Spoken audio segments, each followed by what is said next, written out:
আসসালামু আলাইকুম। ওয়ালাইকুম আসসালাম। সবাই কেমন আছেন? আমার কথা ক্লিয়ার শোনা যাচ্ছে কিনা একটু বলবেন প্লিজ। জি ম্যাডাম, শোনা যাচ্ছে। শোনা যাচ্ছে না? আচ্ছা, আপনাদের পড়াশোনা কেমন হচ্ছে?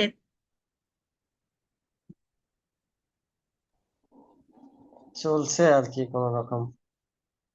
কোন রকম করে তো সরকারি চাকরি পাওয়া যাবে না। সরকারি চাকরি পাইতে হলে অনেক পরিশ্রম করতে হবে।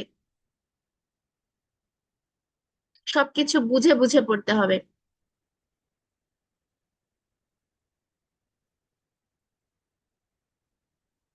এক্সাম কি শুরু হয়েছে? এক্সাম কেমন কেমন দিচ্ছেন?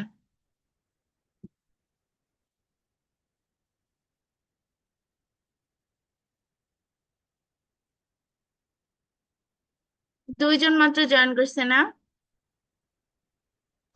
বাকিরা কই? আসবে হয়তো, আবার একজন জয়েন করছিল আবার লিভ নিছে এমন। আচ্ছা, তাহলে ক্লাস কি শুরু করব?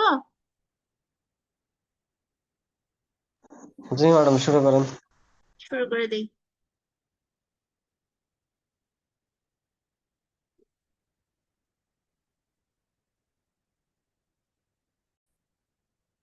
স্ক্রিন কি দেখা যাচ্ছে?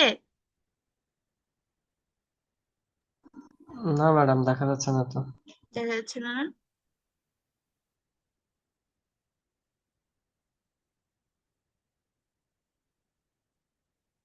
দেখা যাচ্ছে?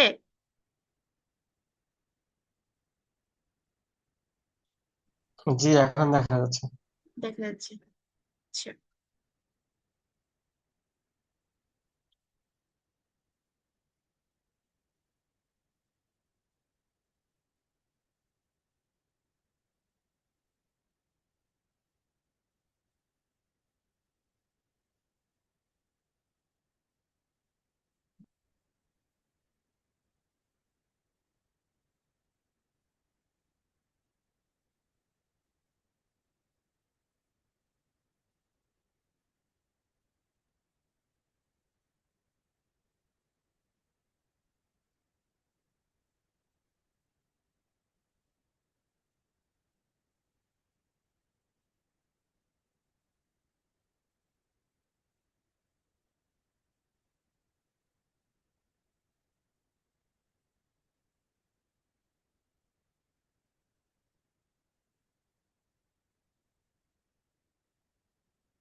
আচ্ছা, স্ক্রিন তো দেখা যাচ্ছে এখন না?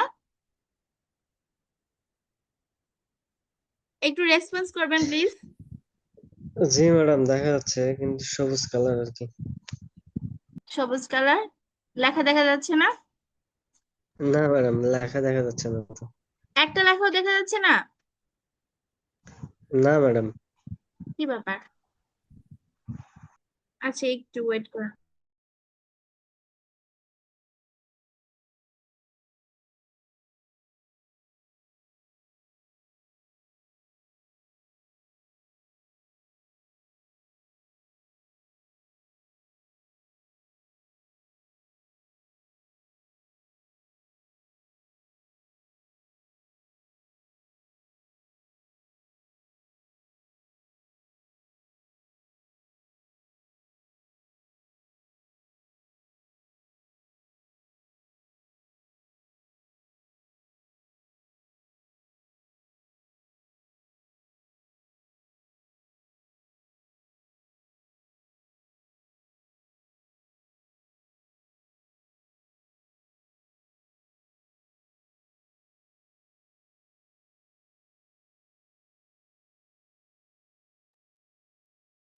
দেখো তো এখন দেখতে পাচ্ছেন কিনা, দেখেন তো।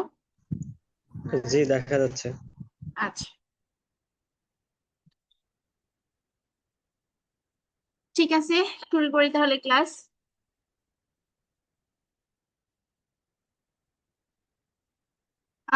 আমি ইশরাত জাহান, আজকে আপনাদের টিচার হিসেবে আছি। আমি চাকরি করি সেন্ট্রাল পুলিশ হসপিটালে, স্বরাষ্ট্র মন্ত্রণালয়ে। আগে কর্মরত ছিলাম 300 শয্যা বিশিষ্ট general hospital Narayanganj, ministry of health and family ওয়েলফেয়ারে। তার আগে আমি কর্মরত ছিলাম ইউনিভার্সাল নার্সিং কলেজে ইনস্ট্রাক্টর হিসেবে। তো শুরুতে একটা কথা বলি যে এই যে দুইটা সরকারি চাকরি পেয়েছি, এটার মূল কারণ কিন্তু মেধা না, পরিশ্রম। এই দুটো চাকরি পেতে অনেক পরিশ্রম করতে হয়েছে, কারণ ফার্স্টে আমাদের প্রিলির একটা যুদ্ধ থাকে। এখানে অনেক অনেক শিক্ষার্থী থাকে, তার ভিতরে র্যাঙ্কিং করা, এরপরে রিটেন, তারপরে ভাইবা। তো সব মিলিয়ে একটা অনেক লং প্রসেস এবং অনেক হার্ড ওয়ার্কিং। আপনাদেরও আশা করি যারা পরিশ্রম করছেন, বুঝে বুঝে পড়ছেন। শুধু পড়লেই হবে না, যে আমি সারাদিন পড়ে গেলাম তাও হবে না, সবকিছু বুঝে বুঝে পড়তে হবে। কোনটা ইম্পর্টেন্ট সেই জিনিসগুলো পড়তে হবে, বাদ দিতে শিখতে হবে। মানে অগোছালো জিনিসগুলো বাদ দিতে শিখতে হবে। আর গুরুত্বপূর্ণ জিনিসগুলো নোট করে করে পড়বেন। সবাই একটা করে নোট বানাবেন, এক্সপ্লেন গুলা লিখে রাখবেন।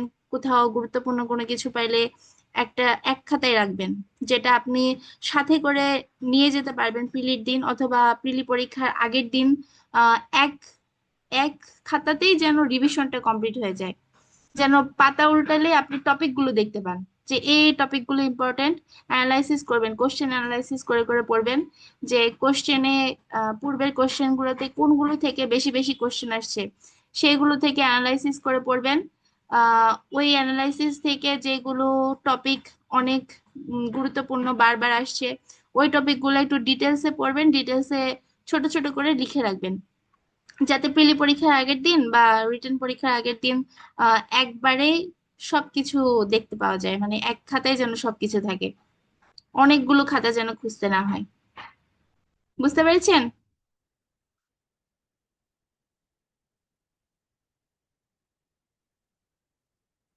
আচ্ছা, আজকে আমাদের টপিক হচ্ছে পিউরপাল সেপসিস, পোস্টপার্টাম ডিপ্রেশন, সাইকোসিস, elderly primigravida, intrauterine growth restriction, ectopic pregnancy, family planning, molar pregnancy.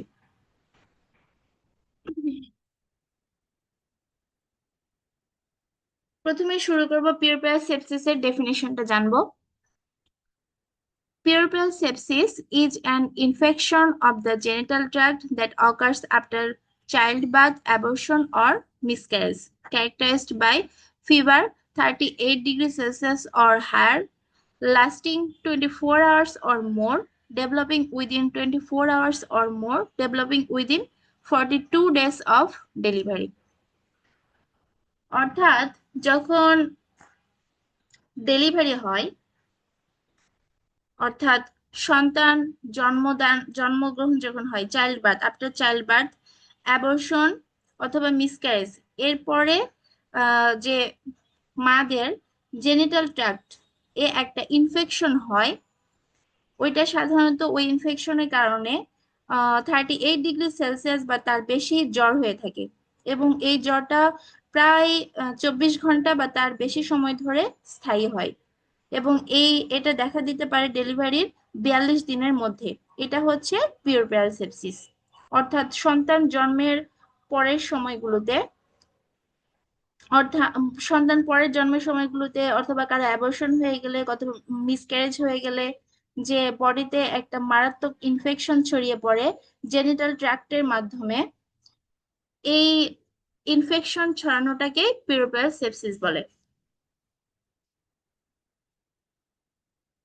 Time period, এটা কোন সময়ে হয়? আফটার ডেলিভারি, ডেলিভারি পরে, আফটার অ্যাবর্শন, অ্যাবর্শনের পরে, আফটার সি সেকশন, যখন সিজারিয়ান অপারেশন হয়, এই অপারেশনের পরে যখন অপারেশনে কাটা জায়গাতে ইনফেকশন হয়, ওই ইনফেকশন থেকে পিউরোপ্যারাল সেপসিস হয়।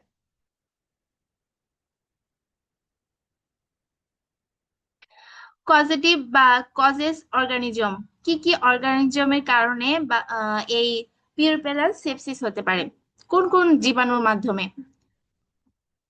অ্যারোবিক, অ্যারোবিক জীবাণু। অ্যারোবিক হচ্ছে যেসব ব্যাকটেরিয়া অক্সিজেন ছাড়াই বাঁচতে পারে, যেসব ব্যাকটেরিয়া বাঁচার জন্য অক্সিজেনের প্রয়োজন হয়, এটা হচ্ছে অ্যারোবিক ব্যাকটেরিয়া। অ্যারোবিক ব্যাকটেরিয়াতে কি কি থাকে? ইকলাই থাকে। ইকলাই কোথায় বাস করে? ইকলাই আমাদের অন্ত্রে বাস করে। এটা যদি একজন মা, সিজারিয়ান মা যদি পরিষ্কার পরিচ্ছন্নতা মেনে না চলে, তাহলে তার ইউটেরাসে ইনফেকশন হতে পারে এই ইকলাইয়ের মাধ্যমে। স্টেপটোকক্কাস পাইরোজেনাস, এটা খুবই দ্রুত ইনফেকশন ছড়ায় এবং এর ইনফেকশনের কারণে তীব্র জ্বর আর সেপসিস হতে পারে। স্টেফাইলোকক্কাস অরিয়াস, এই স্টেফাইলোকক্কাস অরিয়াসটা কোথায় হয়? এটা স্কিনে হয়। অর্থাৎ ওই যে কাটা যে অংশটুকু থাকে ওই স্কিন, ওই স্কিনে যখন স্টেফাইলোকক্কাস অরিয়াস এই জীবাণুটা যখন প্রবেশ করে তখন ইনফেকশন গ্রো করে। অপারেশনের ক্ষতটা তখন খুবই খারাপ অবস্থায় চলে যায়। আর আছে অ্যানারোবিক অ্যানারোবিক। অ্যানারোবিক হচ্ছে যেসব ব্যাকটেরিয়া অক্সিজেন ছাড়াও বাঁচতে পারে, এটা হচ্ছে অ্যানারোবিক। তাহলে দুই ধরনের ব্যাকটেরিয়া ছিল, একটা হচ্ছে অক্সিজেন দিয়ে বাঁচাতে হয়, অক্সিজেনের প্রয়োজন হয় বাঁচাতে, এটা হচ্ছে অ্যারোবিক ব্যাকটেরিয়া। আর অক্সিজেন ছাড়া বাঁচতে পারে, এটা হচ্ছে অ্যানারোবিক ব্যাকটেরিয়া। অ্যানারোবিক ব্যাকটেরিয়া দুই ধরনের থাকে, একটা হচ্ছে ব্যাকটেরিয়টস আর একটা হচ্ছে ক্লোস্ট্রিডিয়াম টিটানি। ব্যাকটেরিয়টসটা কি? ব্যাকটেরিয়টস হচ্ছে যখন আমাদের পেলভিকে ইনফেকশন হয়, এটা ব্যাকটেরিয়টস জীবাণুর মাধ্যমে হয়। এই পেলভিক ইনফেকশনের কারণে দুর্গন্ধযুক্ত একটা ডিসচার্জ হয়। আর ক্লোস্ট্রিডিয়াম টিটানি, এটা টিটানাসের জীবাণু, এর মাধ্যমে টিটানাস ডিজিজ হয়। আচ্ছা, পিউরপ্যারাল সেপসিসের রিস্ক ফ্যাক্টর গুলো কি কি? পিউরপ্যারাল সেপসিসের রিস্ক ফ্যাক্টর হচ্ছে ম্যাটার্নাল ফ্যাক্টর, অর্থাৎ মায়ের দিকের কারণে হতে পারে, যেমন অ্যানিমিয়া, রক্তশূন্যতা। এই রক্তশূন্যতা হলে কি হয়? যখন রোগ রোগ প্রতিরোধ ক্ষমতাটা কমে যায় রক্তশূন্যতার কারণে। পোর নিউট্রিশন, অপুষ্টি। মায়ের শরীরে যখন অপুষ্টিতে ভোগে, পোর নিউট্রিশনে ভোগে, তখন এই ইনফেকশনটা দ্রুত ছড়াতে পারে। তখন এই ইনফেকশনের বিরুদ্ধে লড়ার মতো কোনো থাকে না, কারণ তার তো নিউট্রিশনই নেই, তার তো অপুষ্টিতে ভুগছে। প্রলংড লেবার, এইটা হচ্ছে অনেক সময় ধরে প্রসবের ব্যথা থাকে, এই সময় ইনফেকশন হওয়ার চান্স বেড়ে যায়। আর হচ্ছে প্রম। প্রম হচ্ছে প্রিম্যাচিওর রাপচার অফ মেমব্রেন, অর্থাৎ ডেলিভারির আগে পানির যে একটা প্লাসেন্টা প্লাসেন্টা থাকে, এই প্লাসেন্টাটা ফেটে যায়, এই ফেটে যাওয়াকে প্রম বলে। এবং এটা যদি 18 ঘন্টার বেশি সময় ধরে ওপেন থাকে, তাহলে এখানে জীবাণু একটা প্রবেশ করে, এখানে ইনফেকশন গ্রো করে।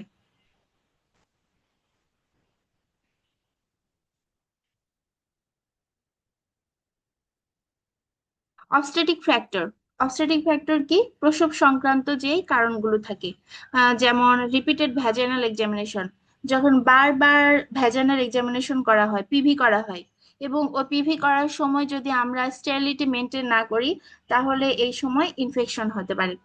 ইনস্ট্রুমেন্টাল ডেলিভারি, যখন ফরসেপ বা ভ্যাকিউম দিয়ে ডেলিভারি করা হয়, তখন ওই ফরসেপের আঘাতে অনেক সময় ক্ষত সৃষ্টি হয়, এবং এটা যদি স্টেরিলিটি মেনটেন করা না হয়, সেক্ষেত্রে ইনফেকশনের চান্স বাড়ে। সি সেকশন, সিজারিয়ান অপারেশনের সময় সিজারিয়ান যে অপারেশন, ওই অপারেশনের কাটা থেকে ইনফেকশন গ্রো করতে পারে। রিটেন প্রোডাক্টস প্লাসেন্টা, অর্থাৎ প্লাসেন্টার কিছু অংশ যদি ইউটেরাসে থেকে যায়, সেক্ষেত্রে সেখানে ব্যাকটেরিয়া গ্রো করে।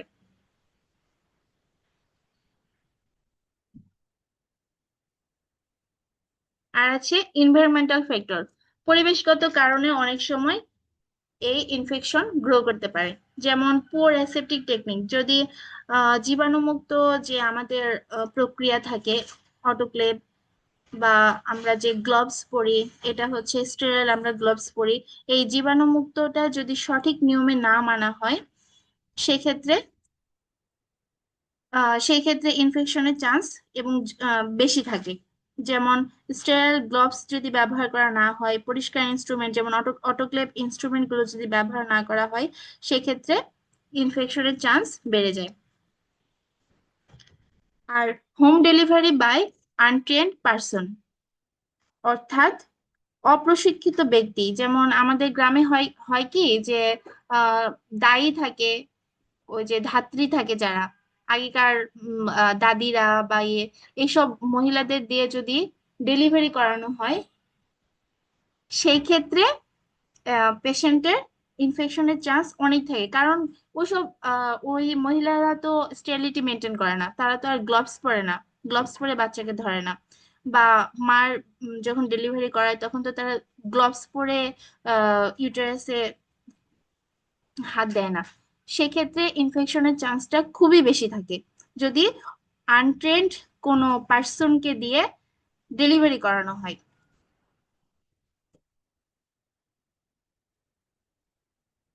এই পর্যন্ত কি সবাই বুঝতে পারছেন? একটু রেসপন্স করেন প্লিজ।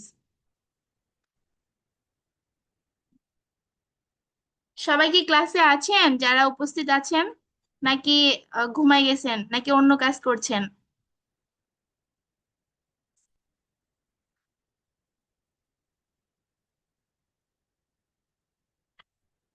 আচ্ছা, প্যাথোফিজিওলজি। প্যাথোফিজিওলজি হচ্ছে কোন রোগটা কিভাবে তৈরি হয়, অর্থাৎ ইনফেকশন ইন্টার্স থ্রু জেনিটাল ট্র্যাক্ট, অর্থাৎ জীবাণু ভ্যাজাইনা বা ইউটেরাস দিয়ে বডিতে প্রবেশ করে। ব্যাকটেরিয়া মাল্টিপ্লাই, অর্থাৎ জীবাণু দ্রুত বংশবৃদ্ধি করে। এন্ডোমেট্রাইটিস ডেভেলপস, অর্থাৎ ইউটেরাসের ভেতরে একটা লেয়ার থাকে, ওই লেয়ারটাকে বলা হয় এন্ডোমেট্রিয়াম। সেই লেয়ারে যখন ইনফেকশন হয়, ওই ইনফেকশনটা হচ্ছে এন্ডোমেট্রাইটিস। স্প্রেড ইনফেকশন, অর্থাৎ ইনফেকশন ইউটেরাস থেকে ব্লাডে দ্রুত ছড়িয়ে পড়ে, তখন সিভিয়ার সেপসিস বা সেপটিক শক হয়ে যেতে পারে। ক্লিনিক্যাল ফিচার আমরা দুই ভাগে ভাগ করেছি, একটা হচ্ছে জেনারেল সিমটমস আর একটা হচ্ছে লোকাল সিমটমস। জেনারেল সিমটমস কি? জেনারেল সিমটমস হচ্ছে ফিভার থাকবে, অনেক জ্বর থাকবে, ট্যাকিকার্ডিয়া থাকবে, হাই পালস রেট থাকবে, চিলস অ্যান্ড রাইগর্স থাকবে। চিলস হচ্ছে ঠান্ডা লাগা, রাইগর্স হচ্ছে এমন ঠান্ডা লাগানো যে বডি কাঁপতে থাকবে। ম্যালাইজ হবে, অর্থাৎ দুর্বল হবে, অসুস্থ বোধ করবে। আর লোকাল সিমটমস এর মধ্যে পড়বে ফাউল স্মেলিং, লোকেয়া। লোকেয়াটা কি? লোকেয়া হচ্ছে যখন ডেলিভারি পরে ভ্যাজাইনা থেকে ব্লাড বা এক ধরনের ডিসচার্জ হয়, এটা হচ্ছে লোকেয়া। এই লোক এই ব্লাড বা ডিসচার্জ হওয়ার সময় যদি সেখানে ফাউল স্মেল থাকে, সেটা হচ্ছে foul smelling lochia. Lower abdominal, lower abdominal pain থাকবে। ইউটেরাইন টেন্ডারনেস, ইউটেরাস যখন ইউটেরাইন টেন্ডারনেস হচ্ছে ইউটেরাসে চাপ দিলে ব্যথা অনুভব হবে, এটা হচ্ছে uterine tenderness. Delayed uterine involution, ইনভলিউশনটা কি? ইনভলিউশন হচ্ছে ডেলিভারি পরে ইউটেরাস আগের চেয়ে স্বাভাবিকের মতো ফিরে যায়। কারণ ডেলিভারির সময় তো সার্ভিক্স অনেক বড় হয়ে যায়, ওই সার্ভিক্সটা যখন আস্তে আস্তে ইউটেরাসটা যখন আস্তে আস্তে স্বাভাবিক হতে শুরু করে, এটা হচ্ছে ইনভলিউশন। এই ইউটেরাইন ইনভলিউশনটা ডিলেড হয়ে যাবে, অর্থাৎ খুব ধীরে স্বাভাবিক অবস্থায় ফিরে আসবে। এখান থেকে সিভিয়ার কমপ্লিকেশন হয়। সিভিয়ার কমপ্লিকেশন গুলো কি? সেপটিক শক হতে পারে, কারণ সিভিয়ার ইনফেকশনে ব্লাড প্রেশার লো হয়ে যায় এবং পেশেন্ট আনকনসিয়াস পর্যন্ত হতে পারে। তখন এটা সেপটিক শকে চলে যায়। এটা একটা লাইফ থ্রেটিং কন্ডিশন। ডিআইসি হতে পারে, ডিসেমিনেটেড ইন্টারভাস্কুলার কোয়াগুলেশন। এটা শরীরের ভিতরে অস্বাভাবিক একটা ক্লট তৈরি করে। আবার ব্লিডিংও হতে পারে। দুই ধরনের ঘটনা ঘটতে পারে, ক্লটও হয়ে যেতে পারে এবং ব্লিডিংও হতে পারে। এটা একটা ডেঞ্জারাস কমপ্লিকেশন। আর পেলভিক অ্যাবসেস হতে পারে, পেলভিক এরিয়াতে পাস জমে। ইনফেকশনের জন্য পেলভিক এরিয়াগুলোতে পাস জমে। এই ইনফেকশন জমে ফোড়ার মতো সৃষ্টি হয়, এটা হচ্ছে পেলভিক পেলভিক অ্যাবসেস। পেরিটোনাইটিস, পেটের ভিতরে একটা আবরণ থাকে, এই আবরণকে বলা হয় পেরিটোনিয়াম। এই পেরিটোনিয়াম, এই জায়গাতে যখন ইনফেকশন হয় এটাকে বলা হয় পেরিটোনাইটিস। রেনাল ফেইলর, এই রেনাল ফেইলরে কিডনি কিভাবে ঠিকভাবে কাজ না করলে তখন সিভিয়ার একটা সেপসিস হয়, তখন কিডনি ড্যামেজ করে ফেলতে পারে, এটা হচ্ছে রেনাল ফেইলর। ইনভেস্টিগেশন, আমরা পিউরপাল সেপসিসের জন্য কি ইনভেস্টিগেশন করতে পারি? সিবিসি করতে পারি, কমপ্লিট ব্লাড কাউন্ট। এখানে আমরা কি দেখব, যে ব্লাডে কোনো ইনফেকশন আছে কিনা, তার ডাব্লিউবিসি কাউন্ট বেড়ে গেছে কিনা।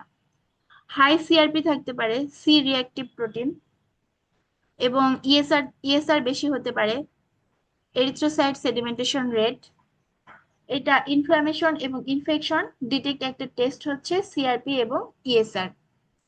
ইউরিন আরই দেখব, রুটিন এক্সামিনেশন ইউরিনের। এখানে আমরা ইউরিন ইনফেকশন আছে কিনা এটা ডিটেক্ট করতে পারবো। আল্ট্রাসাউন্ড, আল্ট্রাসাউন্ডে ইউটেরাসের রিটেন্ড প্লাসেন্টা বা কোনো পাস আছে কিনা এটা দেখার জন্য আল্ট্রাসাউন্ড করতে হবে। এই রিটেন্ড প্লাসেন্টা কি,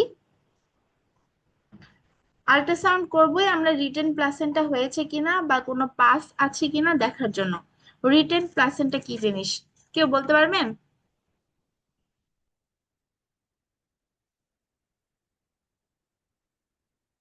আচ্ছা, রিটেন প্লাসেন্টা হচ্ছে ডেলিভারির পরে প্লাসেন্টা সম্পূর্ণ বের হয় না, জরার ভিতরে অর্থাৎ ইউটেরাসের ভিতরে কিছু অংশ থেকে যায়, পুরো প্লাসেন্টা রিমুভ হয় না, এটাকে বলা হয় রিটেন প্লাসেন্টা। সাধারণত যখন বেবি ডেলিভারি হওয়ার পরে 30 মিনিটের ভিতরে কিন্তু প্লাসেন্টা বের হয়ে আসে। যদি বের না হয় কিছু অংশ বের হয়েছে আর কিছু অংশ যদি থেকে যায় সেটা হচ্ছে রিটেন প্লাসেন্টা। এটা কি কারণে হতে পারে, রিটেন প্লাসেন্টা কি কারণে হতে পারে? এটার কজ হিসেবে আমরা দেখতে পারি যে প্লাসেন্টা ইউটেরাস থেকে আলাদা না হওয়ার কারণেও হতে পারে।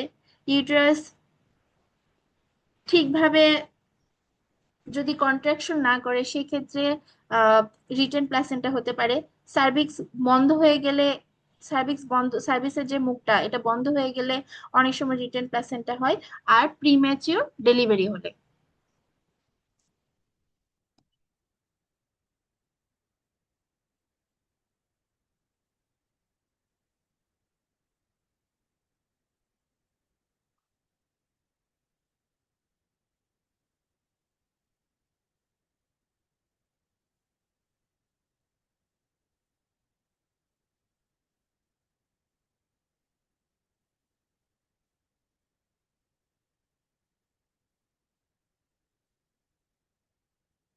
ওকে, আমরা এখন ম্যানেজমেন্টে কিভাবে করতে পারি?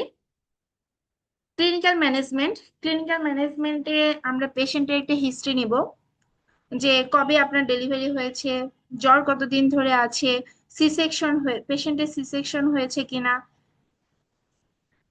এটা আমরা পেশেন্ট হিস্ট্রি নিব। এবং ফিজিক্যাল এক্সামিনেশন করব, ফিজিক্যাল এক্সামিনেশনে আমরা টেম্পারেচার দেখব, পালস, বিপি এবং অ্যাবডোমেন এক্সামিনেশন করব।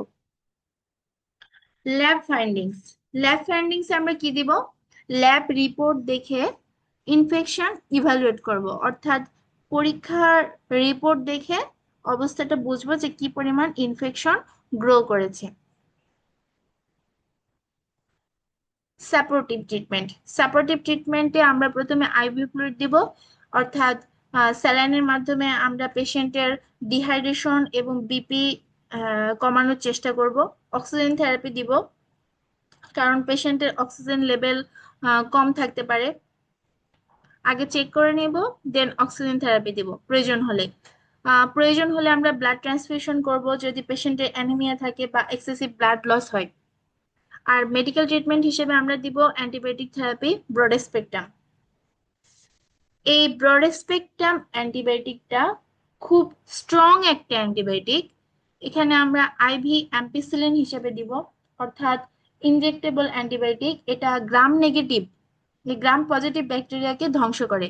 এটা আপনারা নোট করে রাখেন, আপনারা নোট করে রাখবেন এটা, যে এটা কিন্তু খুবই গুরুত্বপূর্ণ প্রিলির জন্য। আইভি অ্যাম্পিসিলিন, এই অ্যাম্পিসিলিনটা একটা ইনজেক্টেবল অ্যান্টিবায়োটিক। এই অ্যান্টিবায়োটিকটা গ্রাম পজিটিভ ব্যাকটেরিয়াকে ধ্বংস করে। এবং কি কি ডিজিজের জন্য, আদার্স ডিজিজের জন্য, পিউরপাল সেপসিস তো আছে, এছাড়া আদার্স ডিজিজের জন্য অ্যাম্পিসিলিন অ্যান্টিবায়োটিকটা দেওয়া হয়। কোন কোন ডিজিজ? স্কিন ইনফেকশনের জন্য দেওয়া হয়, নিউমোনিয়ার জন্য দেওয়া হয়, উন্ড ইনফেকশনের জন্য দেওয়া হয়, এবং টিটেনাসের জন্য অ্যাম্পিসিলিন অ্যান্টিবায়োটিক দেওয়া হয়। তারপর আছে জেন্টামাইসিন। জেন্টামাইসিন একটা শক্তিশালী অ্যান্টিবায়োটিক, এটা গ্রাম নেগেটিভ ব্যাকটেরিয়াকে ধ্বংস করে। পিউরপাল সেপসিস ছাড়াও এই জেন্টামাইসিন আমরা আদার্স ডিজিজেও ব্যবহার করি। কোন কোন disease? Urinary tract infection, sepsis, ডায়রিয়াতেও জেন্টামাইসিন ব্যবহার করা হয়। মেট্রোনিডাজল। মেট্রোনিডাজল আমরা অ্যানারোবিক ব্যাকটেরিয়ার বিরুদ্ধে কাজ করে। এটা আদার্স ডিজিজে আমরা ব্যবহার করি, যখন ডিপ উন্ড ইনফেকশন হয়, ডায়রিয়া হয়, পেলভিক ইনফেকশন হয়, এই ক্ষেত্রেও মেট্রোনিডাজল আমরা ব্যবহার করি। আচ্ছা, অ্যাম্পিসিলিনের জন্য তো আমরা গ্রাম পজিটিভ ব্যাকটেরিয়া পড়লাম। গ্রাম পজিটিভ ব্যাকটেরিয়া গুলো কি কি একটু নোট করে নেবেন এগুলো। গ্রাম পজিটিভ ব্যাকটেরিয়া হচ্ছে streptococcus pyogenes, clostridium tetani, staphylococcus aureus. আর জেন্টামাইসিনের জন্য আমরা পড়েছিলাম যে এটি গ্রাম নেগেটিভ ব্যাকটেরিয়া ধ্বংস করে। তো গ্রাম নেগেটিভ ব্যাকটেরিয়া কোনগুলো? ইকোলাই, ক্লিপসিলা, নেজেরিয়া গনোরিয়া, আর হচ্ছে সিডোমোনাস।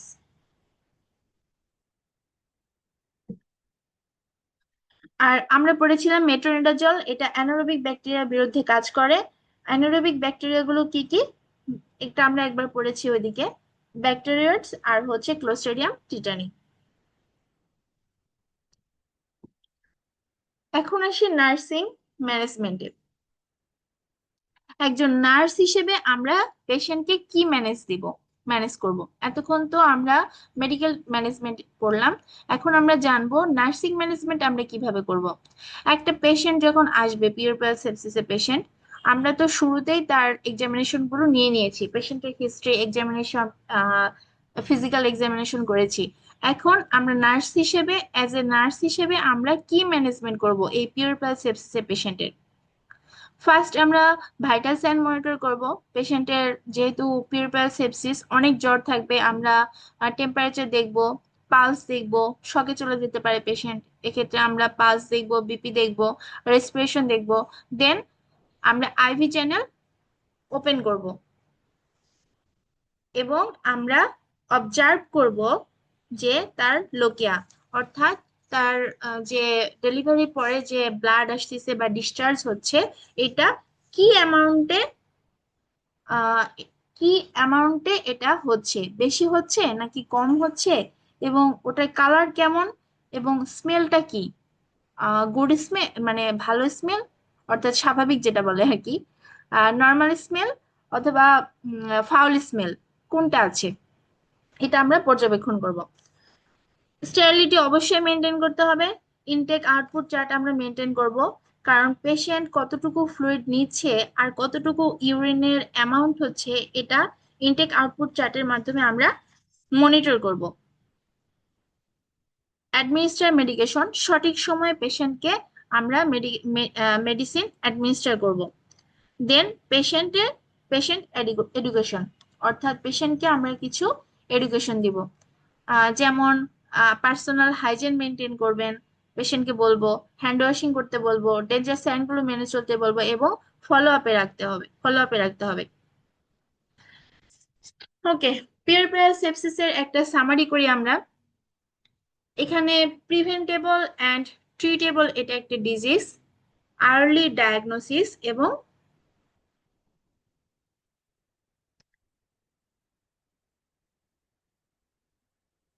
অর্থাৎ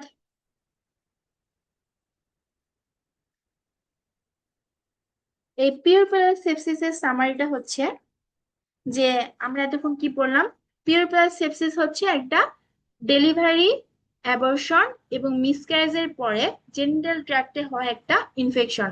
এটি সাধারণত কি দ্বারা হয়? ব্যাকটেরিয়া দ্বারা হয়। Poor hygiene, prolonged labour, repeated vaginal examination, C section ইত্যাদি হচ্ছে এর রিস্ক ফ্যাক্টর। এবং রোগীর জ্বর, tachycardia, chills, rigors and malaise এইসব লক্ষণ দেখা দেয়। এবং টাইমলি ট্রিটমেন্ট না হলে পেশেন্টের সিভিয়ার সেপসিসও হতে পারে। এটা আমাদের পিউরপাল সেপসিসের সামারি। বুঝতে পারছেন সবাই? একটু রেসপন্স করবেন প্লিজ।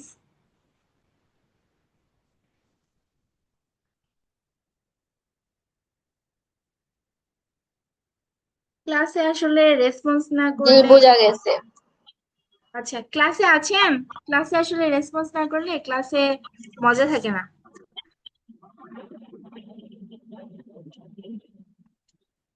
ওকে, আচ্ছা। এখন পড়বো পোস্টপার্টাম ডিপ্রেশন। পোস্টপার্টাম ডিপ্রেশনটা কি? Postpartum depression is a persistent mood disorder that begins within weeks after childbirth, affecting the mother's emotional and functional well-being. অর্থাৎ এই পোস্টপার্টাম ডিপ্রেশনটা মাদের উম, 4 থেকে 6 সপ্তাহের মধ্যেই শুরু হয়ে যায়, যেসব মারা খুব ডিপ্রেশনে থাকে। এই দীর্ঘস্থায়ী যে একটা মানসিক ডিপ্রেশন, এটা মায়ের মানসিক অবস্থা এবং দৈনন্দিন কাজের ক্ষমতাকে প্রভাবিত করে। এটা হচ্ছে পোস্টপার্টাম ডিপ্রেশন, অর্থাৎ ডেলিভারির পরে। এটা সিমটমস হিসেবে কি থাকে? সিমটমস হিসেবে থাকে ইরিটাবিলিটি, অর্থাৎ অল্পতেই বিরক্ত হয়ে যায়। অ্যাঙ্গার থাকে, অতিরিক্ত রাগ থাকে, ছোট ছোট ব্যাপারে অতিরিক্ত রাগ হয়। Lack of interest in baby, অর্থাৎ নিজের বাচ্চার প্রতি আগ্রহ কমে যায়। এতটাই ডিপ্রেশনে থাকে যে এরকম পর্যায়ে একজন মা তার নিজের সন্তানকে মেরে ফেলতেও দ্বিধাবোধ করে না, তার কাছে বিরক্ত লাগে।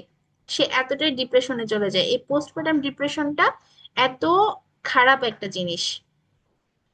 ল্যাক অফ এনার্জি, এই সময়ে মায়েরা সব সময় দুর্বল লাগে, কাজ করতে ইচ্ছা করে না।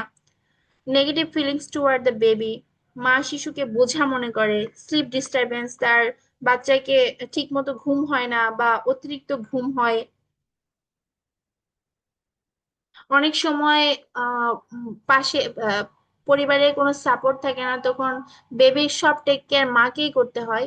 আর এটা সিজারিয়ান সেকশনের পরে এই জিনিসটা খুব বেশি হয়, যে একজন মা এমনি তো তার কাটা একটা জায়গা থাকে, তার কষ্ট থাকে, এরপর ফুল বেবিকে যখন ম্যানেজ করতে যায়, পরিবারের সাপোর্ট থাকে না, তখন সে ধীরে ধীরে এই পোস্টপার্টাম ডিপ্রেশনে চলে যায়।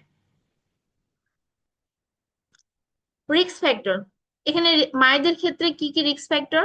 যদি তার প্রিভিয়াস কোনো অ্যাংজাইটি ডিসঅর্ডার থাকে, হরমোনাল চেঞ্জ, অর্থাৎ প্রসবের পরে হরমোন হরমোন চেঞ্জের কারণে একটা ডিপ্রেশন হয়ে যায়, এখান থেকেও পোস্টপার্টাম ডিপ্রেশন হয়। ক্রনিক ইলনেস অথবা অ্যানিমিয়া, যদি তার কোনো আহ, আগে কোনো দীর্ঘদিনের কোনো ডিসঅর্ডার, ডিজিজ থাকে, অথবা রক্ত স্বল্পতা থাকে, এই রক্ত স্বল্পতা থেকেও অনেক সময় এই পোস্টপার্টাম ডিপ্রেশনের দিকে যায়। অবস্টেটিক ফ্যাক্টর, অবস্টেটিক ফ্যাক্টর এর মধ্যে প্রিটার্ম বার্থ, অর্থাৎ নির্ধারিত সময়ের আগেই যখন বাচ্চা জন্মগ্রহণ করে। পেইনফুল ডেলিভারি, অর্থাৎ কষ্টকর একটা প্রসব হয়, মায়ের তখন একটা মানসিক চাপ সৃষ্টি হয়। এবং সি সেকশন, এই যে বললাম যে একজন মায়ের সি সেকশন হলে তার কাটা অংশ থেকে আবার বেবি ম্যানেজ করা থেকে, এই ক্ষেত্রে পোস্টপার্টাম ডিপ্রেশন হওয়ার চান্স খুব বেশি। আর কিছু আদার্স ফ্যাক্টর আছে, এটা হচ্ছে সোশ্যাল ফ্যাক্টর। অর্থাৎ পুয়ার ফ্যামিলি সাপোর্ট। যখন পরিবারে পরিবারের কেউ পাশে থাকে না, মা একাকী অনুভব করে, তখন তার পোস্টপার্টাম ডিপ্রেশনের ঝুঁকি বাড়ে। এবং ফিনান্সিয়াল স্ট্রেস যখন থাকে, অর্থাৎ একটা পুয়ার ফ্যামিলি, ফিনান্সিয়াল সমস্যা, টাকা পয়সা নেই, আহ, হয়তো বেবি ঠিক মতো বেবিকে খাবার দিতে পারছে না, তখন একটা মানসিক যে চাপ বেড়ে যায়, এটা পোস্টপার্টাম ডিপ্রেশনের একটা বিরাট ঝুঁকি বাড়ায়। ম্যারিটাল কনফ্লিক্ট, অনেক সময় স্বামী স্ত্রীর ঝামেলার কারণে পোস্টপার্টাম ডিপ্রেশনে চলে যায়। কমপ্লিকেশন, কি কি কমপ্লিকেশন হতে পারে? Poor mother poor mother infant bonding, অর্থাৎ মা এবং শিশুর যে বন্ডিং থাকে, এই বন্ডিংটা খারাপ হয়ে যায়। অর্থাৎ মা শিশুকে বোঝা মনে করে, বিরক্ত মনে করে। ইম্পেয়ার্ড ইনফ্যান্ট ডেভেলপমেন্ট, অর্থাৎ শিশুর যে একটা বৃদ্ধি এবং বিকাশ ঘটবে এটাতে বাধাগ্রস্ত হয়, কারণ মা তো তার 100% বাচ্চাকে দিতে পারছে না। বাচ্চাকে নিয়ে বিরক্ত বোধ করছে, আহ বাচ্চাকে বোঝা মনে করতেছে, বাচ্চাকে ঠিক মতো হয়তো খেতে দিচ্ছে না।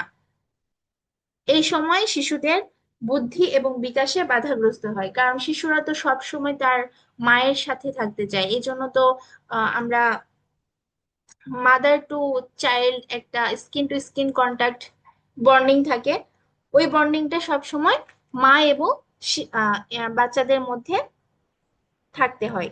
এইটা যখন বাধাগ্রস্ত হয়, তখন শিশুর বৃদ্ধি বিকাশ দুটোতেই বাধাগ্রস্ত হয়। এবং ভয়ঙ্কর একটা ডিসিশন মা নিতে পারে, সেটা হচ্ছে সুইসাইডের মতো ডিসিশন।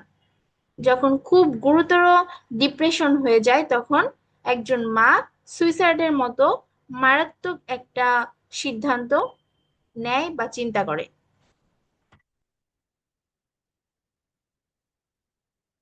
সাইকোসিস, সাইকোসিসটা কি? এটা পোস্টপার্টাম ডিপ্রেশনারই একটা গুরুতর অবস্থা হচ্ছে সাইকোসিস। পোস্টপার্টাম ডিপ্রেশনটা তো তাও একটু নর্মাল, এর চেয়েও গুরুতর যে ডিপ্রেশন বা গুরুতর যে অবস্থা, এটা হচ্ছে সাইকোসিস। এইখানে পেশেন্টরা কি পরিমাণ মেন্টাল ডিসঅর্ডার হয় বা মেন্টাল ইয়ে হয় দেখেন। হ্যালুসিনেশন হতে পারে, অর্থাৎ বাস্তবে কিছুই নেই, কিন্তু মা হয়তো মনে করছে যে, যার পোস্টপার্টাম ডিপ্রেশন, মা হয়তো মনে করছে এমন কিছু আমি দেখছি বা শুনছি, হয়তোবা কেউ ডাকছে, হয়তোবা আমি কাউকে দেখছি, এরকম একটা হ্যালুসিনেশন হয়। ডিলিউশন, ডিলিউশন হচ্ছে ভ্রান্ত বিশ্বাস, অর্থাৎ ভুল বা ভ্রান্ত বিশ্বাস, বাস্তবে কিছুই নেই কিন্তু সে বিশ্বাস করছে যে কেউ আমার হয়তো ক্ষতি করে দিবে, এটা হচ্ছে ডিলিউশন। মুড সুইং, মুড সুইংটা হচ্ছে মা কখনো হাসবে, কখনো কান্না করবে, তার মুড সুইং হবে। ডিসঅর্গানাইজেশন অফ স্পিচ, অর্থাৎ এলোমেলো কথা, কি বলবে কি, মানে স্বাভাবিক কোনো কথা নেই, কি বলছে কি বলেছিল সে কিছুই ব্যালেন্স করতে পারছে না।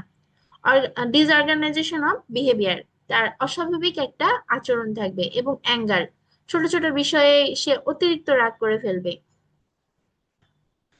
অ্যাজ এ নার্স হিসেবে আমরা এই সাইকোসিস পেশেন্টকে কি ম্যানেজমেন্ট করব? রিঅ্যাসিওর দ্য পেশেন্ট, অর্থাৎ রোগীকে আমাদের একটা মেন্টাল সাপোর্ট দিতে হবে যে না, আমরা আপনার পাশে আছি, আপনি এই ওষুধটা খান, বা আপনি শান্ত হন, আপনার সবকিছু ঠিক হয়ে যাবে। এটা আমাদেরকে পেশেন্টকে রিঅ্যাসিওর করতে হবে। স্পেন্ড টাইম উইথ ফ্যামিলি, এটা খুবই গুরুত্বপূর্ণ বিষয়। পরিবারের সদস্যদের রোগীর পাশে থাকতে হবে, তার সাথে কথা বলতে হবে, তাকে মেন্টাল সাপোর্ট দিতে হবে, তার প্রতিটা সময় তার পাশে থাকতে হবে। বিশেষ করে হাজবেন্ডকে advice to take enough rest, মাকে প্রচুর রেস্ট দিতে হবে, পর্যাপ্ত রেস্ট দিতে হবে। এক্ষেত্রে পরিবারের সাপোর্ট অবশ্যই প্রয়োজন। কাউন্সিলিং ফ্যামিলি মেম্বার, অর্থাৎ পরিবারের লোকজনদেরকে এই রোগ সম্পর্কে আমাদেরকে বোঝাতে হবে যে তারা যেন তাকে এই অবস্থায় তাকে যেন দূরে ঠেলে না দেয়, তাকে যেন মেন্টাল একটা সাপোর্ট দেয়।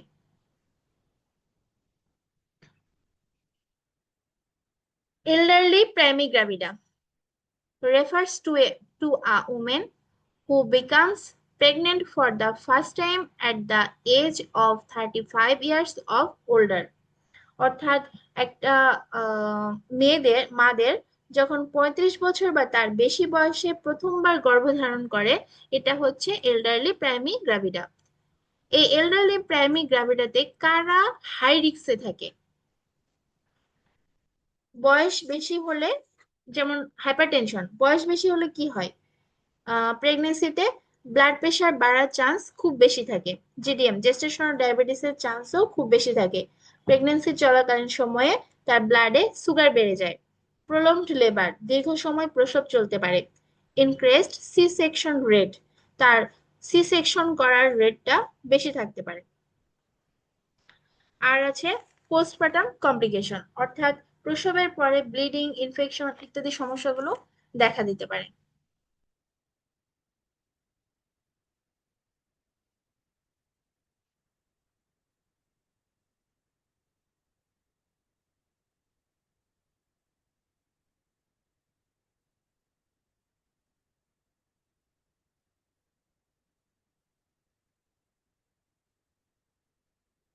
আচ্ছা, আমরা এখন পড়বো আইইউজিআর। আইইউজিআর কি? ইন্ট্রা ইউটেরাইন গ্রোথ রেস্ট্রিকশন, অর্থাৎ গর্ভের ভিতরে। IUGR is a condition in which a fetus does not grow to its expected size and weight for gestational age, usually below the 10th percent due to pathological causes। অর্থাৎ গর্ভের ভিতরে শিশুর স্বাভাবিক বৃদ্ধি বাধাগ্রস্ত হওয়াকে আইইউজিআর বা ইন্ট্রা গ্রোথ রেস্ট্রিকশন বলে। অর্থাৎ ইউটারাসের ভিতরে শিশুর বৃদ্ধি কমে যায়, এটাই হচ্ছে ইউটারাইন গ্রোথ রেস্ট্রিকশন। অর্থাৎ একই বয়সের 100টি শিশুর মধ্যে সবচেয়ে কম ওজনের 10%-এর ভিতরে এটি পড়ে, usually below 10%। Due to pathological cause, অর্থাৎ হচ্ছে এটা কোনো রোগ বা সমস্যার কারণে এমন হয়। রিস্ক ফ্যাক্টর, কারা এই রিস্ক ফ্যাক্টরে আছে? ম্যাটার্নাল দিক থেকে যদি আমরা দেখি, মায়ের দিক থেকে হাইপারটেনশন, উচ্চ রক্তচাপের কারণে প্লাসেন্টাতে ব্লাড কমে যায়। অ্যানিমিয়া, এটা রক্ত শূন্যতায় শিশুর পর্যাপ্ত অক্সিজেন পায় না। ম্যালনিউট্রিশন, মা যদি পর্যাপ্ত পুষ্টি না পায় শিশুর বৃদ্ধি অটোমেটিক কমে যাবে। আচ্ছা, প্লাসেন্টা প্লাসেন্টার ক্ষেত্রে কি হয়? প্লাসেন্টাল ইনসাফিসিয়েন্সি, অর্থাৎ প্লাসেন্টা ঠিকমতো শিশুকে অক্সিজেন এবং নিউট্রিশন প্রদান করতে পারে না। আর যদি প্লাসেন্টাল অ্যাবরেপশন হয়, সেক্ষেত্রে প্লাসেন্টা ইউটেরাস থেকে আগেই আলাদা হয়ে যায়, তখন কি হয়? বেবির অক্সিজেন কমে যায়। টাইপস, এটি দুই ধরনের হয়, একটা হচ্ছে সিমেট্রিক্যাল আর একটা হচ্ছে অ্যাসিমেট্রিক্যাল। সিমেট্রিক্যাল হচ্ছে শিশুর শরীরের সব অংশ সমানভাবে ছোট হয়, মাথা, পেট, হাত, পা সব অংশ সমানভাবে ছোট হয়। আর অ্যাসিমেট্রিক্যাল হচ্ছে মাথা স্বাভাবিক থাকে কিন্তু বডি স্মল হয়ে যায়, বডি গ্রোথ কমে যায়। এটা প্লাসেন্টাল ইনসাফিসিয়েন্সির জন্য হয়। কমপ্লিকেশন হিসেবে লো বার্থ ওয়েট হয়, অর্থাৎ বার্থ অ্যাসফিক্সিয়া হয়, অক্সিজেনের অভাবে শিশুর শ্বাসকষ্ট হতে পারে। হাইপোগ্লাইসেমিয়া হয়, বেবির ব্লাডে সুগার কমে যায়। ইনক্রিজড ইনফ্যান্ট মর্টালিটি, শিশু মৃত্যুর হার বেড়ে যায়। Ectopic pregnancy is a condition in which a fertilized ovum implants outside the uterine cavity, most commonly in the fallopian tube. Ectopic প্রেগনেন্সিটা কি? ectopic প্রেগনেন্সি হচ্ছে যখন ফার্টিলাইজড ওভাম জরায়ুর বাইরে কোথাও বৃদ্ধি পায়, অর্থাৎ জরায়ুর ইউটেরাসের বাইরে, তখন ফ্যালোপিয়ান টিউবে, অধিকাংশ সময় ectopic প্রেগনেন্সি ফ্যালোপিয়ান টিউবে হয়।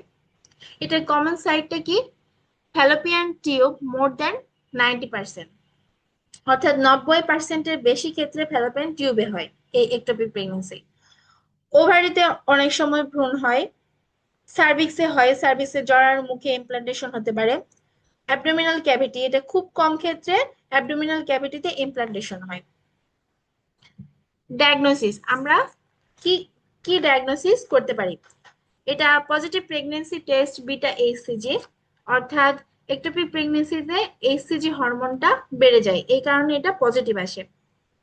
ট্রান্সভ্যাজাইনাল আল্ট্রাসাউন্ড, অর্থাৎ একটা আল্ট্রাসাউন্ড করে একটোপিক প্রেগনেন্সিটাকে ডিটেক্ট করা হয়। ম্যানেজমেন্ট হিসেবে আমরা মেথোট্রেক্সেট মেডিসিনটা দিব, কারণ এটা একটোপিক প্রেগনেন্সি গ্রোথকে বন্ধ করবে। অ্যাট ফার্স্ট আমাদের এই গ্রোথটা হওয়াকে বন্ধ করতে হবে মেথোট্রেক্সেট মেডিসিন দিয়ে। এরপর আমরা এটা সার্জিক্যালে যাব, একটা ল্যাপারোস্কোপি করতে হবে একটোপিক প্রেগনেন্সিকে রিমুভ করার জন্য। তাহলে কি করলাম, ফার্স্টে আমরা মেথোট্রেক্সেট দিয়ে একটোপিক প্রেগনেন্সির গ্রোথ বন্ধ করে দিলাম, দেন ল্যাপারোস্কোপি করে আমরা এটাকে রিমুভ করে দিলাম। কমপ্লিকেশন, কি কি কমপ্লিকেশন হতে পারে? মেথোট্রেক্সিনটা কিভাবে দিব, মানে কতদিন বা কত ডোজে? মেথোট্রেক্সেট এটা আমরা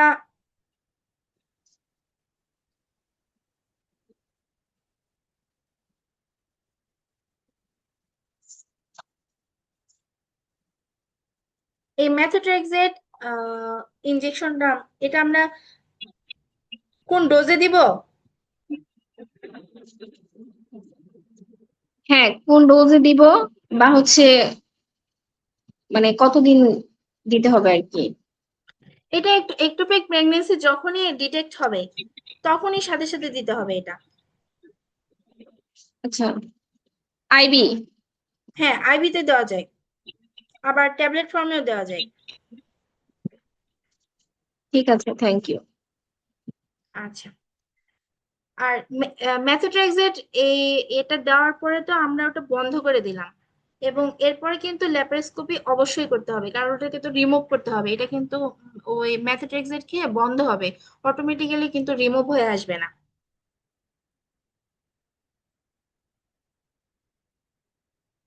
আচ্ছা, কোথায় ছিলাম? কমপ্লিকেশন হিসেবে ইন্টারনাল ব্লিডিং হতে পারে, অর্থাৎ এই যে যে টিউবে হয় ফ্যালোপিয়ান টিউব, এটা রাপচার রাপচার যদি হয় তাহলে প্রচুর ব্লিডিং হতে পারে ভিতরে। পেশেন্ট অতিরিক্ত ব্লাড লসের কারণে বিপি কমে যে পেশেন্ট শকে চলে যেতে পারে। ইনফার্টিলিটি, এটা ভবিষ্যতে প্রেগনেন্সিতে প্রবলেম হতে পারে, ওনার ইনফার্টিলিটি দেখা দিতে পারে। ম্যাটার্নাল ডেথ, এটা চিকিৎসা না হলে মায়ের মৃত্যুও ঘটতে পারে। ফ্যামিলি প্ল্যানিং, এটা ডাব্লিউএইচও এর একটা ডেফিনেশন, এটা অবশ্যই আপনারা মুখস্থ এবং ঠোঁটস্থ করবেন। যদি প্রিলিমিনারিতে এই ডেফিনেশন থেকে প্রশ্ন নাও করা হয়, ভাইভাতে অবশ্যই জিজ্ঞাসা করা হয় যে ফ্যামিলি প্ল্যানিং এর ডাব্লিউএইচও ডেফিনেশনটা বলেন। আচ্ছা, family planning refers to practice that helps individuals or couples, অর্থাৎ family planning refers to practices, অর্থাৎ পরিবার পরিকল্পনা বা ফ্যামিলি প্ল্যানিং কিছু নির্দিষ্ট পদ্ধতির সমষ্টি। That helps individuals or couples, অর্থাৎ এটা ইন্ডিভিজুয়ালস ব্যক্তি, কোনো একটা নির্দিষ্ট ব্যক্তি বা স্বামী স্ত্রীকে সাহায্য করে। টু অ্যাটেন্ড সার্টেন অবজেক্টিভস, নির্দিষ্ট লক্ষ্য অর্জনে। টু অ্যাভয়েড আনওয়ান্টেড বার্থ, অনিচ্ছাকৃত গর্ভধারণ রোধ করার জন্য। এবং to avoid to bring about wanted birth, অর্থাৎ যখন সন্তান নিতে চায় প্যারেন্টসরা, তখন যেন পরিকল্পিতভাবে নিতে পারে। To regulate the interval between pregnancy, অর্থাৎ দুই সন্তানের মাঝে নির্দিষ্ট সময়ের ব্যবধান একটা রাখতে হবে। এবং to control the time at which birth occurs, অর্থাৎ কোন বয়সে সন্তান নিবে সেটা নির্ধারণ করতে হবে। In relation to the ages of the parent and to determine the number of children in the family, অর্থাৎ পরিবারে কয়টি সন্তান নিবে সেটাও নির্ধারণ করতে হবে। এটা হচ্ছে ফ্যামিলি প্ল্যানিং। ফ্যামিলি প্ল্যানিং এর মেথডটা কি? আমরা ভ্যাজাইনাল ডায়াফ্রাম ইউজ করতে পারি, এখানে কন্ডোম ইউজ করতে পারি, সার্ভাইকাল ক্যাপ ব্যবহার করতে পারে। কপার টি, এটা একটা টি শেপড ইউটেরাস এর ভিতরে বসানো হয়। কপার টি কিন্তু টি শেপড।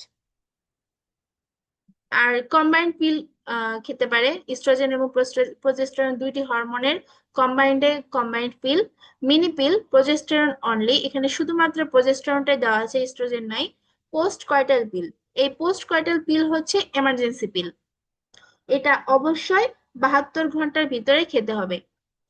মেল স্টেরিলাইজেশন, অর্থাৎ মেলের যে পার্মানেন্ট কন্ট্রাসেপশন এটা হচ্ছে ভ্যাসেক্টমি, এবং ফিমেল পার্মানেন্ট কন্ট্রাসেপশন এটা হচ্ছে টিউবেক্টমি। এটা কিন্তু প্রিলি পরীক্ষায় আসে। মেলের পার্মানেন্ট কন্ট্রাসেপশন হচ্ছে ভ্যাসেক্টমি, আর ফিমেলের পার্মানেন্ট কন্ট্রাসেপশন হচ্ছে টিউবেক্টমি। মোলার প্রেগনেন্সি, মোলার প্রেগনেন্সিটা কি?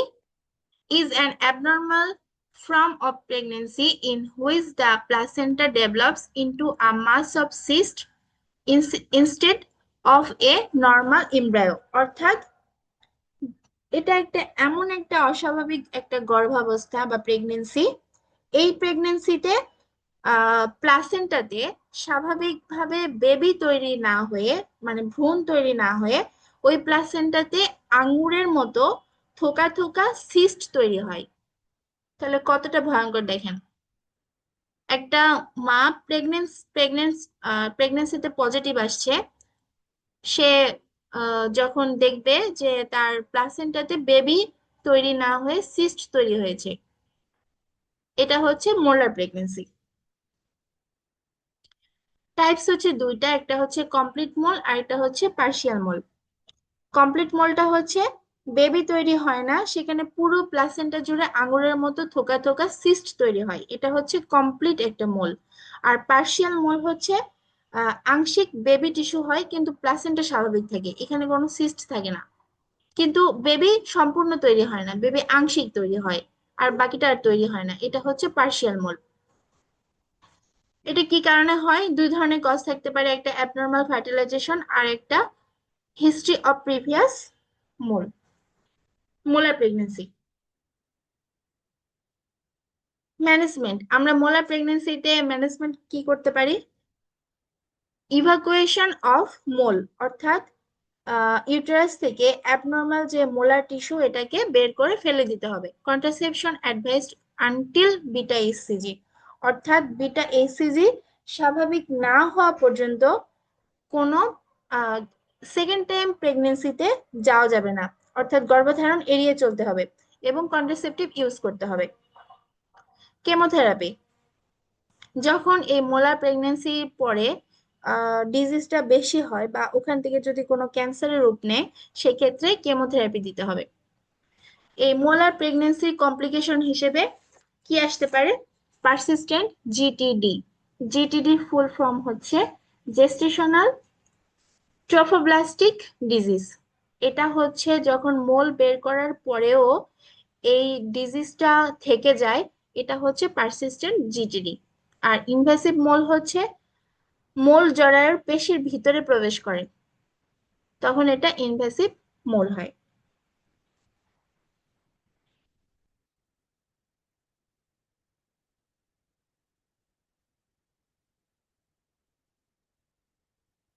আচ্ছা, আজকের ক্লাস কি বুঝতে পারছেন?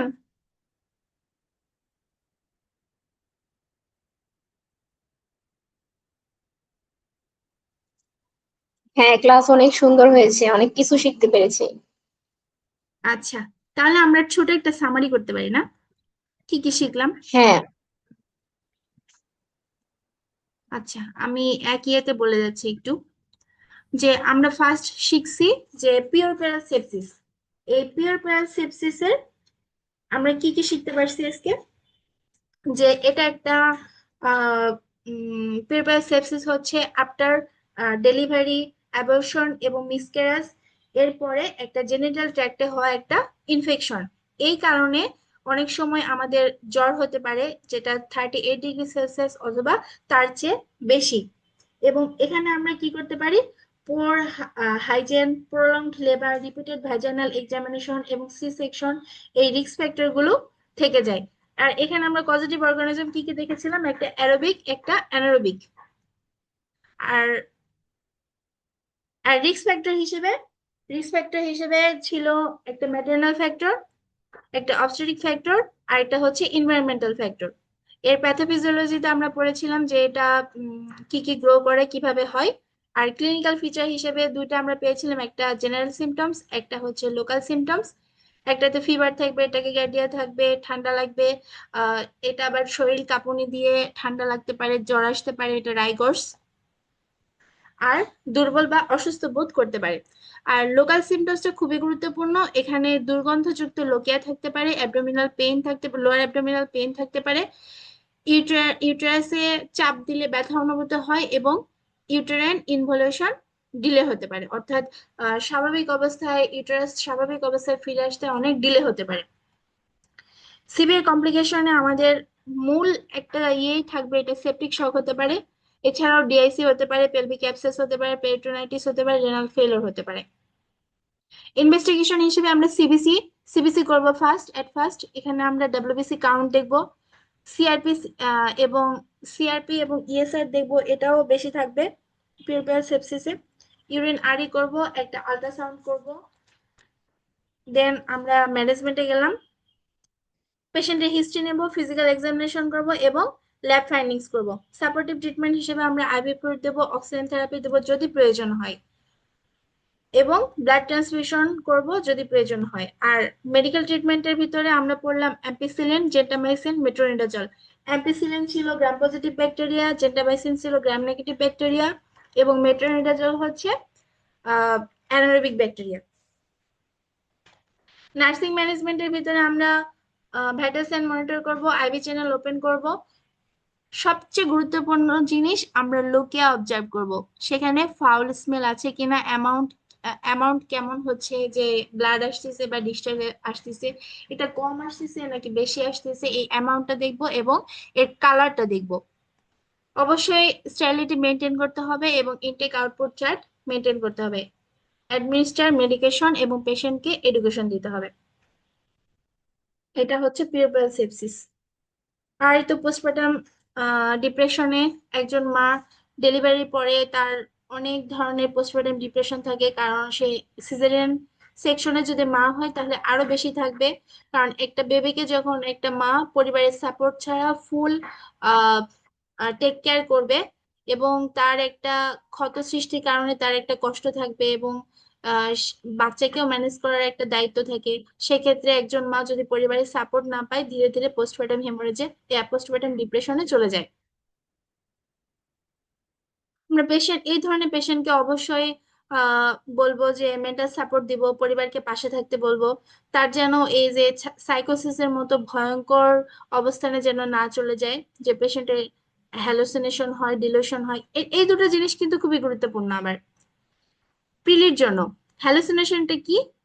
হ্যালুসিনেশন হচ্ছে বাস্তবে কিছু নেই, আহ কিন্তু পেশেন্ট মনে করবে সে সে কিছু দেখছে বা কিছু শুনছে, তাকে কেউ ডাকতেছে বা সে কিছু অদ্ভুত কিছু দেখছে, এটা হচ্ছে হ্যালুসিনেশন। আর ডেলিউশনটা হচ্ছে ভ্রান্ত বিশ্বাস, পেশেন্ট মনে করবে, সবসময় মনে করবে যে ও হয়তো আমার ক্ষতি করবে, ও হয়তো আমার ক্ষতি করবে, কিন্তু কিছুই না। এটা হচ্ছে ডিলিউশন। এই দুটো জিনিস কিন্তু প্রিলিতে আসে। দেন এলডারলি প্রাইমি গ্রাভিডা। এই এলডারলি প্রাইমারি গ্র্যাভিটা কাদের হয়? 35 বছর বয়সে বা তার বেশি বয়সের মা যখন প্রথমবার আহ গর্ভধারণ করে, এনাদের এলডারলি প্রাইমারি গ্র্যাভিটার চান্স সবচেয়ে বেশি। একটোপি প্রেগনেন্সি আমরা জানি যে এটা প্লাসেন্টাতে না হয়ে এটা প্লাসেন্টার বাইরে ফ্যালোপিয়ান টিউবে হওয়ার চান্স সবচেয়ে বেশি। আর এটাতে ডায়াগনোসিস আমরা করব বিটা এইচসিজি, এটা করলে পজিটিভ আসবে। এবং এটা যত দ্রুত সম্ভব আমরা মেথোট্রেক্সেট দিয়ে বন্ধ করে দেন ল্যাপারোস্কোপি করে এটা রিমুভ করে দেব। আর ফ্যামিলি প্ল্যানিং এর মেথড, মোরাল প্রেগনেন্সি। এই মোরাল প্রেগনেন্সি হচ্ছে যে প্লাসেন্টাতে বেবি স্বাভাবিকভাবে বেবি তৈরি না হয়ে সেখানে আঙুরের মতো থোকা থোকা সিস্ট তৈরি হবে। এটা হচ্ছে মোরাল প্রেগনেন্সি। ওকে, এনি কোশ্চেন? কোনো কোশ্চেন আছে?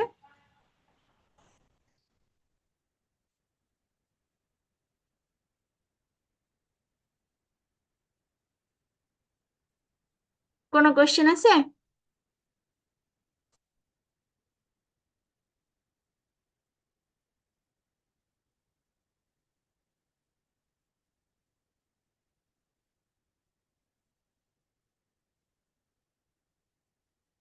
আচ্ছা, আহ এক্সামের জন্য কোনগুলো গুরুত্বপূর্ণ এই টপিক থেকে এইগুলো দেখেন। এখানে হাইলাইট করতে পারি কিনা? আচ্ছা, এখানে হাইলাইট করা যায়।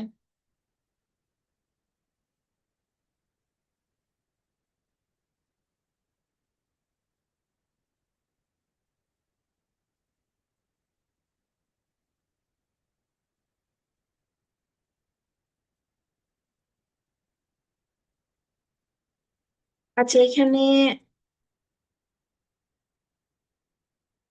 এক্সামের জন্য গুরুত্বপূর্ণ কিছু জিনিসগুলো দেখাতে যাচ্ছি। আচ্ছা, এমনিতে বলে দিই, হ্যাঁ, হাইলাইট করা যাচ্ছে না, বলে দিই। এখানে দেখুন, পিউরপাল সেপসিসে এই যে 38°C বেশি যে জ্বর থাকে, এটা কিন্তু প্রিলিমিনারিতে আসতে পারে। এবং এই পিউরপাল সেপসিস কত ঘন্টা ধরে এই জ্বরটা থাকে, লাস্টিং করে, এটাও আসতে পারে। আবার এই পিউরপাল সেপসিস, এই যে after child birth time period, যেটা যে after delivery, after abortion, after C section, এটা আসতে পারে যে কোন সময়ে এই পিউরপাল সেপসিসের চান্স বেশি থাকে। দেন এগুলো থেকে এই যে এটা গুরুত্বপূর্ণ যে প্যাথোফি ক্লিনিক্যাল ফিচার হিসেবে কোনটা থাকে, এই যে ফাউল স্মেলিং লোকিয়া। ইনভেস্টিগেশন এখানে এটা থাকতে পারে যে পিউরপাল সেপসিসে ডাব্লিউবিসি কাউন্ট বেড়ে যায় কিনা সিবিসি করলে, এটা গুরুত্বপূর্ণ।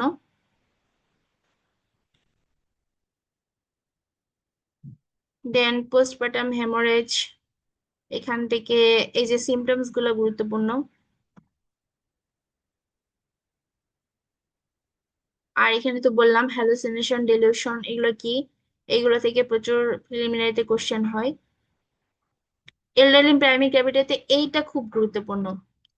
এভাবে আসতে পারে যে 35 বছরের বা তার বেশি বয়সের মারা যখন ফার্স্ট গর্ভধারণ করে, এটা কোন ধরনের প্রেগনেন্সিতে পড়ে, এই টাইপের কোশ্চেন আসতে পারে।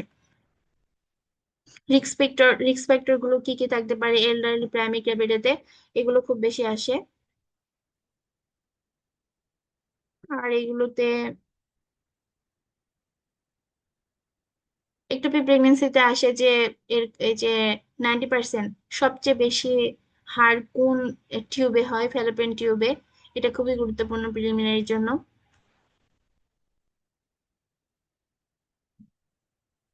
এই যে ম্যানেজমেন্টটা, ফ্যামিলি প্ল্যানিং থেকে কোশ্চেন আসে, এই যে সব মেথড গুলা, কোন কোন মেথডে কোনটা মেলদের জন্য পার্মানেন্ট, কোনটা ফিমেলদের জন্য পার্মানেন্ট। পোস্ট কয়টাল পিল কি, এই যে কম্বাইন্ড পিলে কি কি থাকে, এটা কিন্তু এমসিকিউতে আসে যে কম্বাইন্ড পিলে কি কি হরমোন থাকে। একটা থাকলো ধরেন ইস্ট্রোজেন থাকবে, প্রজেস্টেরন থাকবে, ইস্ট্রোজেন অর প্রজেস্টেরন থাকবে, আবার ইস্ট্রোজেন অ্যান্ড প্রজেস্টেরন, অর্থাৎ অরও থাকতে পারে অ্যান্ডও থাকতে পারে। আমরা কিন্তু জানি যে কম্বাইন্ড মানে দুইটা থাকবে। আমরা করব কি, যে ভাববো যে কমন পড়ে গেছে, অর আর অ্যান্ডটাকে দেখবো না, না দেখে কিন্তু এই জানা জিনিসটা ভুল হয়ে যাবে। এটা কিন্তু খুব বেশি বিপিএসসি করে। আপনারা এমসিকিউ ফিল আপ করার সময় লক্ষ্য রাখবেন যে অর আর অ্যান্ড।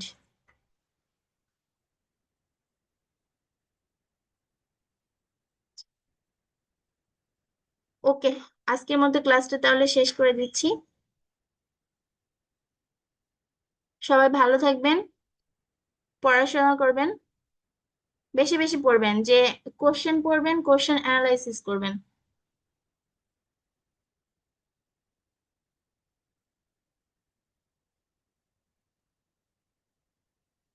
ওকে।